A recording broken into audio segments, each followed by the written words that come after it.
Bienvenidos, bienvenidas a un nuevo episodio de este podcast tan bonito que estamos construyendo. Gracias porque nos han estado viendo, porque están compartiendo los videos y sobre todo nos comparten más historias que quieren que platiquemos y abordemos aquí. El día de hoy vamos a dar continuidad a esta parte de la experiencia de los maestros, que muchas veces también es invisibilizado y necesita darse visibilidad. También a cómo lo viven ellos, cómo lo sienten, qué herramientas necesitan, etcétera, etcétera. Y para eso tenemos hoy con nosotros a Diana. Hola, hola. Y bueno, yo no quiero ser quien la presente, quiero que seas tú la que te presentes. Entonces, ¿quién es Diana? Me presento, mi nombre es Diana Ewan, soy licenciada en Educación Especial, específicamente en el área de auditiva y de lenguaje. Me enfoco mucho en la parte de trabajar con los chicos, hablando conductualmente, emocionalmente y la parte evidentemente del lenguaje y la parte de la comunicación. Y pues nada, he trabajado aquí en Educación Especial más aproximadamente ya casi 2 años. Llevo ya como una trayectoria. Antes pues también pertenezco a un colectivo que ahora ya es Asociación Civil de Educación Especial Hoy. Esto me ha permitido como conocer mucho del ámbito, me ha permitido identificar, me ha permitido ver como todas las barreras que pueden haber como dentro del contexto como maestro y fuera del contexto como maestro, ¿no? Entonces, todo esto como que me amplía mucho el escenario y eso me permite a mí poder visualizar cada una de las necesidades de cada uno de los chicos con los que trabajamos. ¿Y qué te llevó a estudiar esto tan específico? Porque creo que se escucha mucho, es psicólogo, es pedagogo, pero ya como tal, educación especial, lenguaje, tal. ¿Qué te llevó? ¿Cómo fue el camino? Bueno, yo tengo una hermana con discapacidad auditiva, es decir, es sorda, pertenece a la comunidad desde muy pequeña. Yo estuve prácticamente con ella, en lugar de ir, por ejemplo, a mis convivios con mis compañeros, yo me iba con mi hermana porque me gustaba, porque a mí me interesaba. Mi hermana estudió en IPLIAP, entonces me gustaba mucho cómo eran las dinámicas y poco a poco fui aprendiendo un poco sobre la lengua de señas. A su vez, al estar como tan cerca del panorama, yo como Diana chiquita me pude dar cuenta que pues nuestra educación todavía no estaba tan preparada como para la discapacidad, ¿no? Entonces yo me daba cuenta de todas las necesidades, todo lo que necesitaba mi hermana y pues que no lo había, ¿no? Entonces, como de manera muy rápida, te cuento una anécdota. Cristi, cuando mi hermana iba en la prepa, justo en ese momento empezó la pandemia. Entonces, pues yo ya no podía, más bien ella ya no podía tomar las clases como con normalidad.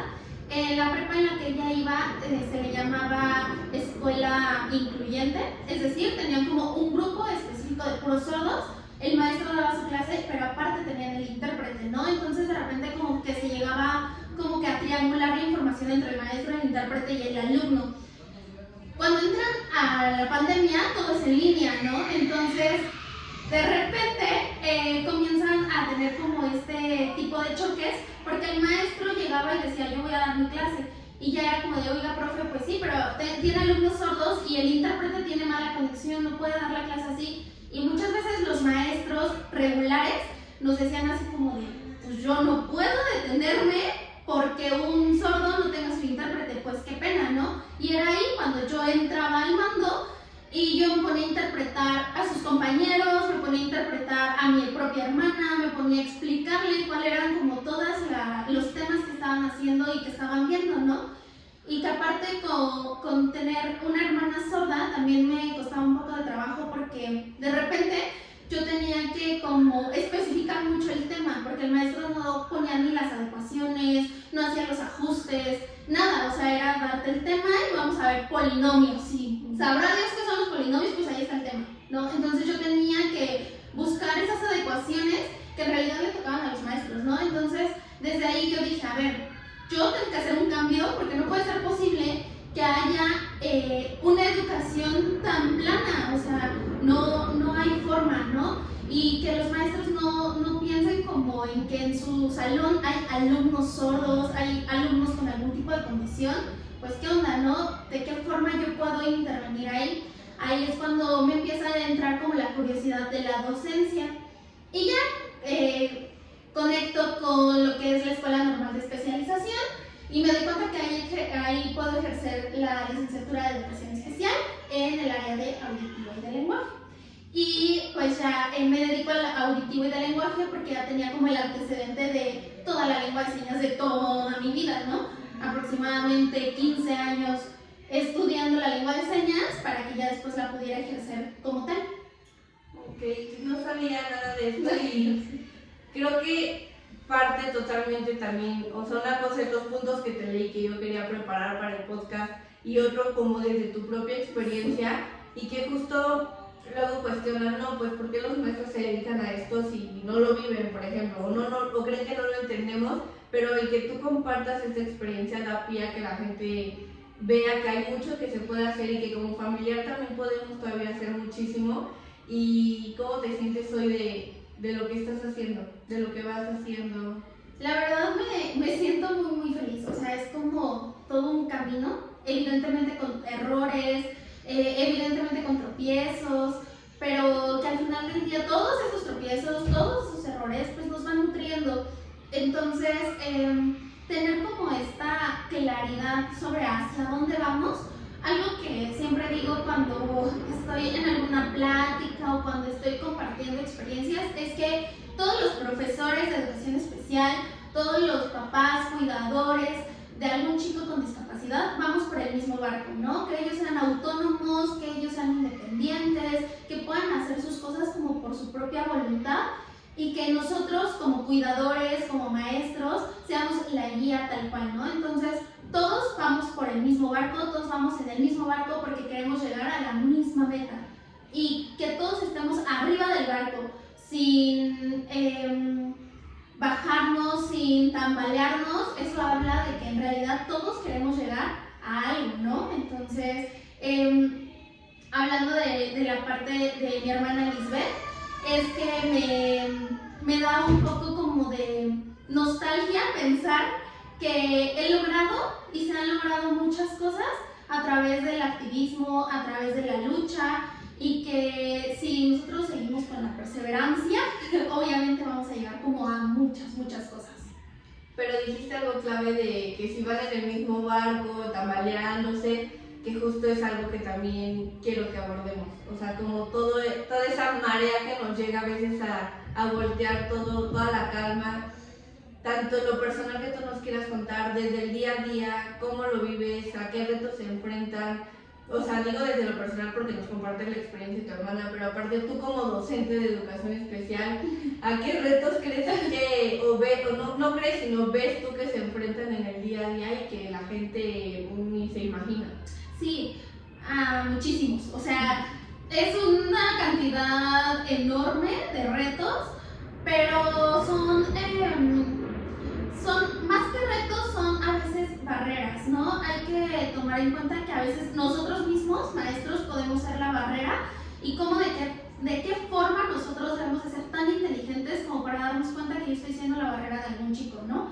Este día a día, estando aquí con los chicos, yo voy a compartir algo. Yo siempre dije que jamás me iba a dedicar a chicos que tuvieran que ver con autismo, porque el autismo es complicadísimo, o sea, es como toda una marea de información y como es un trastorno, se presenta diferente en cada uno de los chicos, ¿no? Entonces, como que una respuesta clave no hay.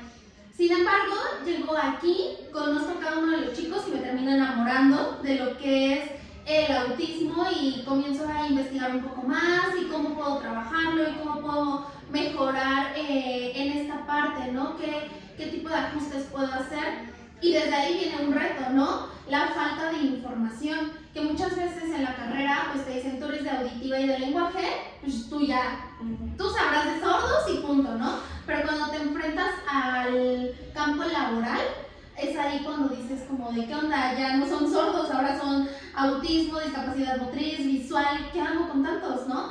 Y que pueden ir juntos también. Claro, o sea, y que pueden estar en un mismo grupo y que al final del día dices, espérate, ¿no? Entonces, hablar de retos implica eso, la falta de información que puede llegar a haber en todo, ¿no? En la sociedad, en la parte educativa, en la parte personal, etc. Ese sería como uno de los mayores retos. Ahora, otro reto que podemos llegar o que podemos enfrentar es la falta de oportunidades y la poca, ¿cómo decirlo? El poco, ay, ¿cómo se dice esto?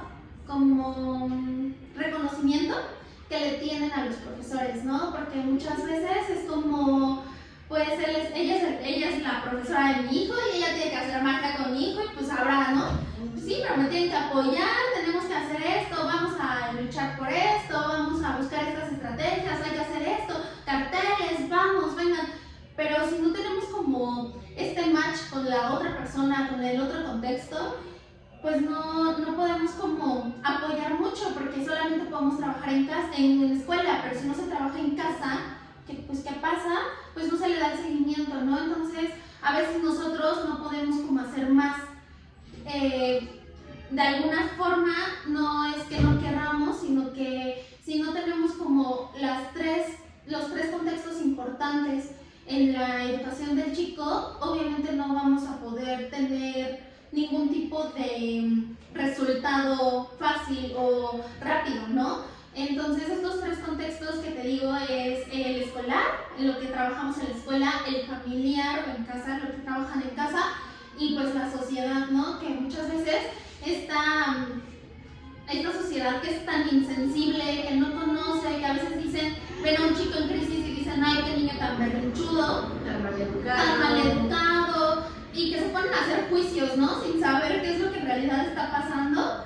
Entonces ahí es cuando también tienes un reto súper importante, ¿no? Yo como docente y aparte como desde la parte del activismo de la lucha de los derechos de las personas con discapacidad, también digo así como de, oye, pues espérate, no puedes ir juzgando sin antes pensar qué es lo que está sucediendo en el contexto a lo mejor del chavo o a lo mejor del niño o lo que sea, ¿no?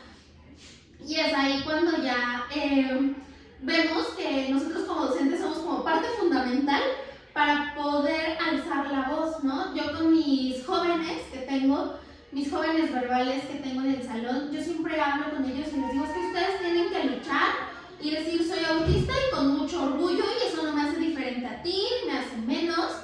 Y al contrario, yo puedo ser, yo quiero ser y no por eso me tienes ni que discriminar, ni me tienes que excluir. Tú eres partícipe de todas las posibilidades y de todas las partes de la sociedad sin que tengas ningún tipo de exclusión o discriminación por eso, ¿no? Sí, y esto también que dices, ¿cómo les muestras a ellos la importancia de que se lo crean? Como que creen también ellos esta identidad. Es algo que también pasa mucho, ¿no? Que la propia familia, la propia sociedad, a cualquier persona con discapacidad los infantilizan y entonces es como... Sí, totalmente. Por ejemplo, un adolescente que llegó una vez y nos dijo, es que no, yo soy un niño, pero tenía 20 y tantos años, ¿no? Sí. Entonces también eso, que no los empecemos a infantilizar. Y en el día a día, ¿tú también cómo le has hecho, digamos, con estas barreras para hacerle frente, para poder sobrellevar tanto en lo personal como en lo profesional? Con muchas respiraciones. Literalmente. Hay veces en las que nuestras barreras, nuestros retos a veces se ponen como muy turbios, ¿no? Entonces de repente nosotros ya no sabemos ni para dónde ir, ¿no? A lo mejor tengo problemas en casa, a lo mejor estoy teniendo como un problema aquí en la escuela que me está mortificando, tengo algún chico que no sé, es un ejemplo, no es nada particular, tengo un chico que a lo mejor manda la comida echada a perder o que a lo mejor tiene como esta parte de negligencia. ¿Cómo lo manejo? Siempre trato de tener esta comunicación con los papás. O sea, siempre 1 más 1 es igual a 2. Entonces, si yo estoy con ellos y ellos están conmigo y nos respaldamos entre los dos, vamos a tener resultados magníficos, ¿no? Y ya lo hemos comprobado completamente. Me decías algo así como de cómo trabajar con los chicos la identidad, ¿no? Hace aproximadamente, yo creo que 1 año, justo como por estas fechas, yo hablaba mucho con los chicos acerca de qué era ser autista, ¿no? O sea, porque ellos creían que eran autistas, se consideraban unas personas con discapacidad, no se consideraban personas con discapacidad, ¿por qué la gente los excluía? ¿Por qué les hacían bullying? ¿No? O sea, como que hicimos todo un panorama completo de cómo ellos se sentían en una sociedad regular y cómo ellos se sentían dentro de este contexto controlado, ¿no? De esta escuela así como que todos sabemos qué es lo que pasa, ¿no? Y estuvimos platicando acerca de, le pedí mucho apoyo a los papás me apoyaron a explicarles a los chicos que ellos fueron diagnosticados con un trastorno, pero ese trastorno qué significaba, hablamos acerca de qué significaba ser autista, creamos una propia identidad del autismo, creamos una propia comunidad del autismo y ellos mismos fueron dándose cuenta que a lo mejor había algún tipo de falla en su aprendizaje o de repente tenían como algún enfoque obsesivo con algo. Entonces todos fueron dando cuenta que tenían características entre que similares, entre que diferentes y cada uno fue identificando, ¿no? Cuando entra un chico nuevo a mi salón, yo siempre le pregunto, ¿sabes qué condición tienes? No, ok, tu condición es tal, ¿no? De repente había unos papás que me decían, no, es que, a ver, no le tienes por qué decir a mi hijo que es autista, o no le digas a mi hijo que tiene síndrome de Down, no, pero ¿por qué no? Si es algo con lo que vive y es algo que lo debe de caracterizar, y sacamos mucho nuestro lema de, ¿ser autista es malo? No. ¿Ser autista me hace diferente? Claro que me hace diferente, pero todas las personas somos diferentes y por ende nadie me puede ni excluir, ni sacar, ni discriminar, nada, ¿no? Yo soy una persona valiosa, yo soy una persona muy fuerte. Hicimos muchos ejercicios de esto porque de repente cuando yo me doy cuenta de cómo es el contexto o cómo es la forma de trabajo del grupo, me di cuenta que a lo mejor de repente los chicos tenían como ahí unas situaciones de que no sabían qué hacían, ¿no? O sea, pues yo estoy aquí porque seguro algo tendré, pero no sé qué es, ¿no? Y que todos se vayan dando cuenta como de todo este tipo de cosas hace que los visibilice y hace que ellos mismos se sientan partícipes de, claro, o sea, tengo una discapacidad o tengo una condición de vida y para nada me excluye de lo que en realidad siento, sé o puedo aportar a una sociedad regular. Aparte de eso que dices, también les da mucho valor para al autoconocerse, saber pedir. Sí. Lo que decíamos una vez que les decíamos, ¿sabes cuáles son tus derechos? O sea, que sepan pedir. Y también, por ejemplo, o sea, nosotros mismos, como personas neurotípicas, el aprender a conocer, no sé, me estoy sintiendo desesperada, me va a detonar una ansiedad ahorita, bueno, me tomo un té de pasiflora y me calma. O sea, empezar a conocerte también para irte autorregulando, el que ellos sepan, bueno, tengo esta condición, tengo esta discapacidad, les da más que algo malo, como lo pudieran decir, dentro de su propio duelo, los papás tal vez de querer protegerlos, pues les da más herramientas a ellos para poder hacerle frente a la vida y que queramos o no, bueno, no, más bien queramos, no. No, o sea, aunque no lo queramos, pero en algún momento sus papás ya no van a estar con ellos. Claro. Y hay muchísimos que no tienen hermanos, hay otros que tienen hermanos, pero no porque tengan hermanos significa que los hermanos los tienen que cuidar, que es su responsabilidad. Y lo que decía, irles dando esa autonomía con lo que vas, las herramientas que vas haciendo, que vas trabajando con ellos. Claro, sí, totalmente. Y aparte, así como dices, también les ayuda a canalizar a ellos sus propias emociones. Comienzan a identificar que a lo mejor les cuesta un poco más de trabajo cuando se sienten enojados, no identifican el enojo o no identifican la ansiedad. Ahorita tengo uno de mis alumnos que estamos en ese proceso de identificar, de ponerle nombre a las emociones. Y de repente cuando uno de sus compañeros entra en crisis, comienza, Miss tiene ansiedad. ay, de seguro Miss es porque se siente enojado, ¿no? Entonces él ya solito le va poniendo nombre a las demás emociones de sus compañeros y él se va dando cuenta, se va como de alguna forma reflejando para poder saber qué es lo que siente en cada uno de ellos. Y también darse cuenta que no va a ser igual en todos y Claro. que está bien también. Sí. Y con esto también te quería preguntar, hacia el valor del trabajo que haces. ¿Qué valor crees que le da la sociedad? No por hablar mal incluso, o que suene a quejas, pero que también se visibilice. O sea, creo que la labor del maestro es como que mi pleito ahorita, que es muy poco valorado, muy poco dicho, que no es valorado, etc. Entonces, tú que lo vives desde la educación especial, que es aún más complejo, ¿cómo sientes esta parte del valor que se le da tanto desde los padres de familia, desde la sociedad, medios de comunicación, etcétera, etcétera? Yo siento que el valor del maestro ha bajado muchísimo. O sea, antes un maestro era, obviamente no generalizo, porque hay muchas personas que sí te dan el valor y wow, muchas gracias, te apoyan, buscan soluciones, pero tenemos otras partes en las que el maestro es el culpable de todo, ¿no? Mi hijo tuvo crisis, de seguro fue por el maestro. Mi hijo no comió, de seguro fue por el maestro, ¿no? Entonces, hasta cosas como más mínimas, ¿no? Mi hijo trae las uñas largas por el maestro, ¿no? Entonces, siento que los maestros de educación especial y en general todos son muy poco valorados, ¿no? A veces los papás olvidan que tenemos a cargo 10 chicos más, ¿no? Y nada más tienen la atención a su propio hijo y a veces eso nos vuelve así como de espérense porque tengo otros 10 y en los otros días uno entró en crisis y el otro le siguió y parece dominó, ¿no? Y ya de repente, ya los papás, es que me descuidaron a mi hijo 5 minutos. Sí, ¿no? Entonces, pues es como de, espéreme, es que, o sea, sí lo entiendo, pero es que también tuve que entregar a 10 más, ¿no?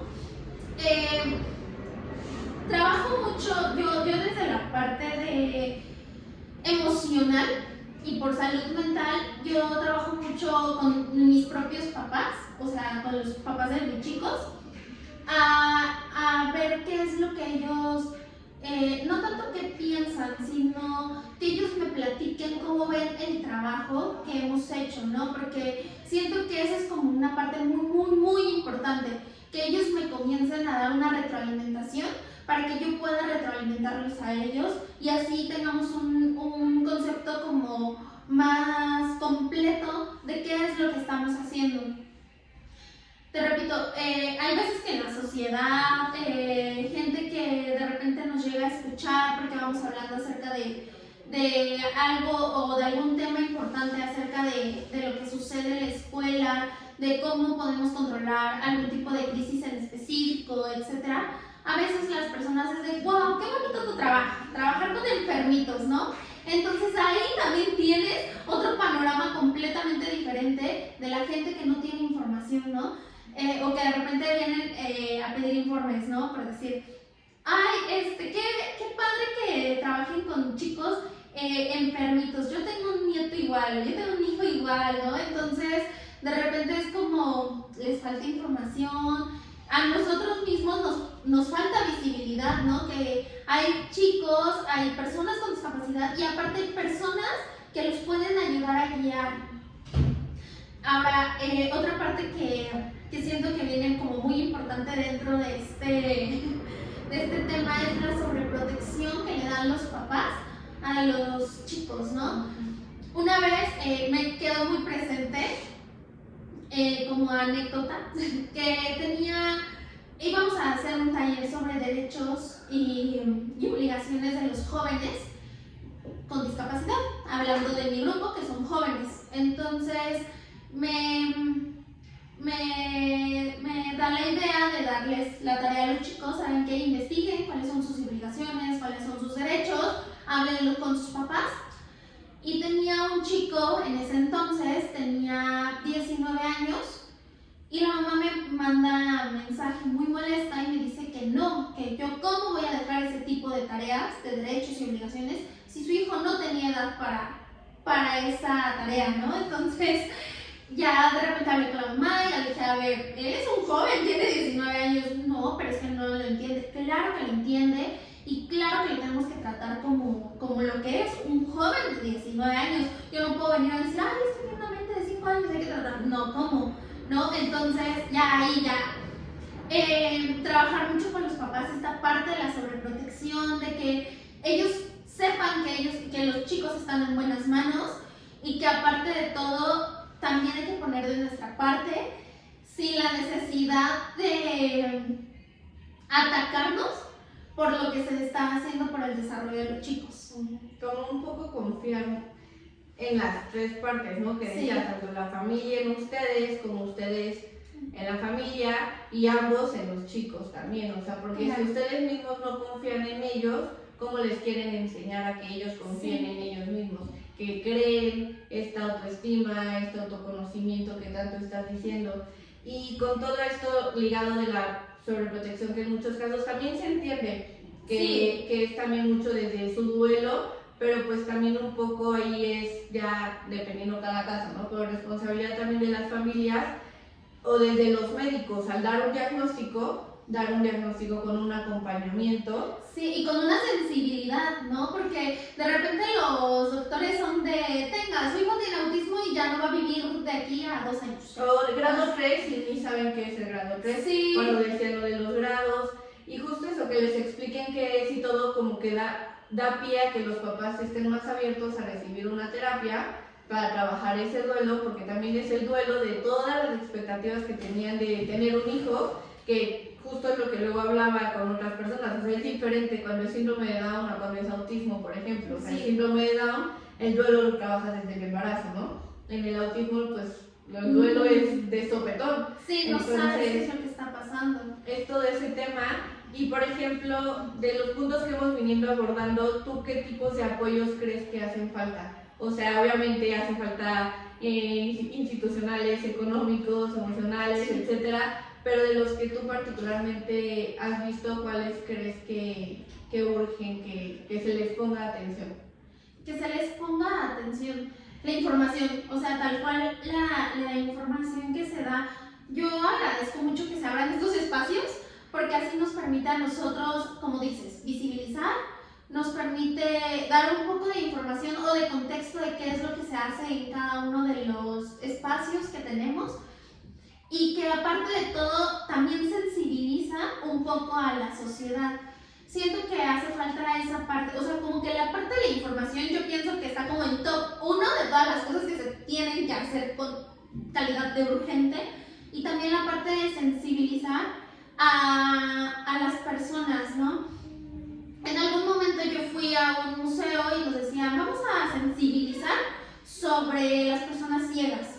Y yo dije, ay, qué padre, nos van a explicar sobre qué significa ser ciego, lo que haces en tu podcast pasado, ¿no? A lo mejor un poco más sobre un panorama más amplio. Lo que nos pusieron fueron unos lentes oscuros y caminen.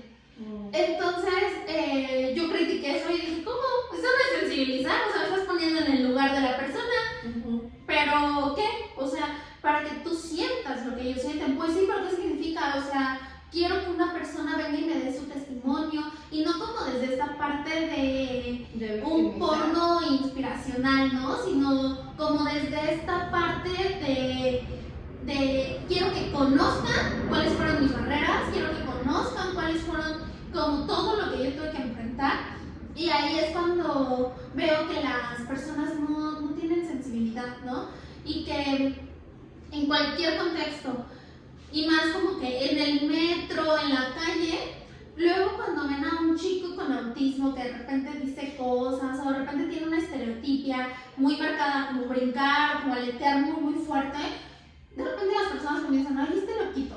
Tengo un alumno que igual en algún momento él hablaba o de repente decía las cosas, o sea, pensaba en voz alta, y una vez una persona le dijo que estaba loco, que seguro venía drogado, que seguro estaba borracho, cosas así, siendo él un niño, ¿no? Entonces, esta sensibilización que tiene la sociedad, o más bien que no tiene la sociedad, creo que también es muy, muy importante, que también se tiene que hacer con calidad de urgente, que se visibilice más y que sepamos que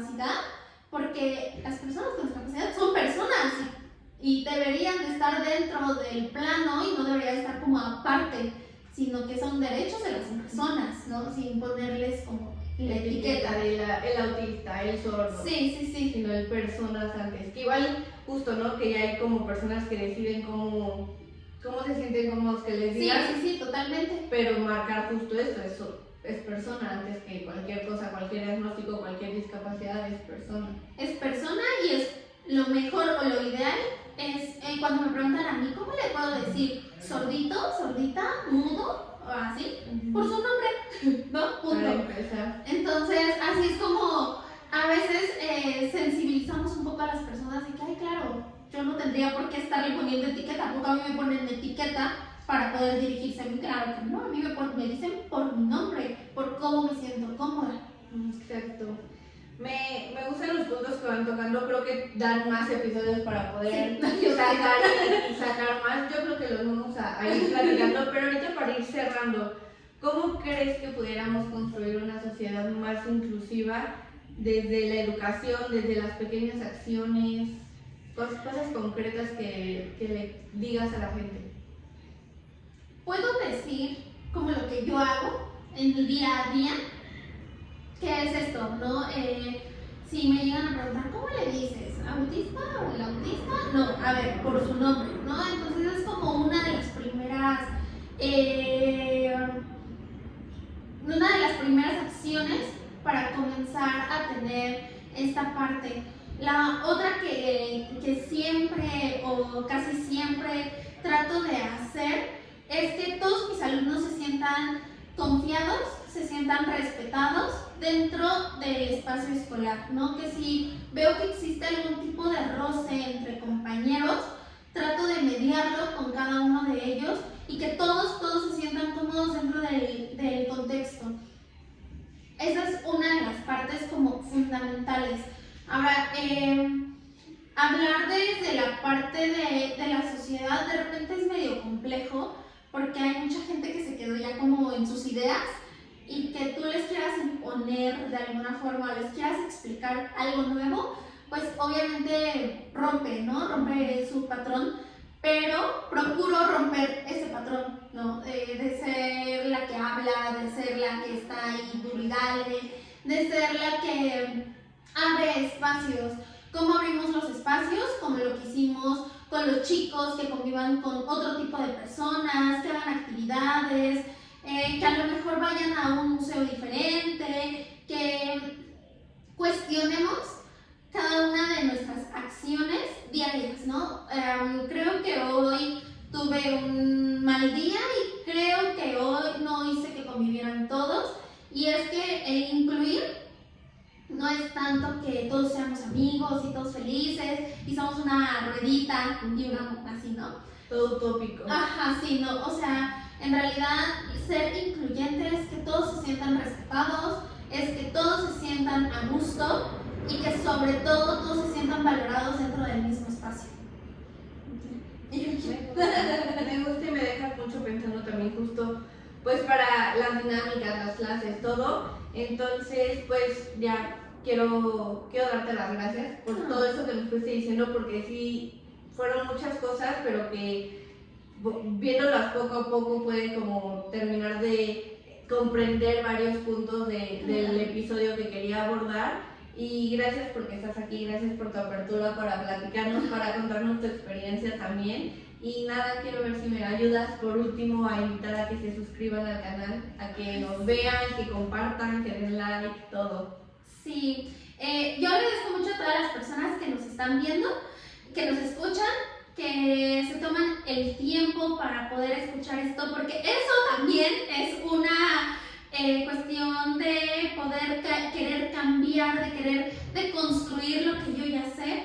Y pues nada, los invitamos a que ustedes se suscriban, le den like, compartan mucho y sobre todo que si tienen algún tipo de duda o si tienen algún tipo de comentario, lo puedan poner y ya lo podamos ver y podamos estar respondiendo todas estas dudas, todos estos comentarios y podamos como tener un panorama más amplio de todo esto, que es como un tema completamente grande y completamente enorme, que ahorita como que nada más es la probadita de... Sí, justo, entonces para que nos dejen sus temas. Y pues bueno, nada, sería todo, nos vemos el próximo episodio. Muchas gracias por verlo hasta aquí.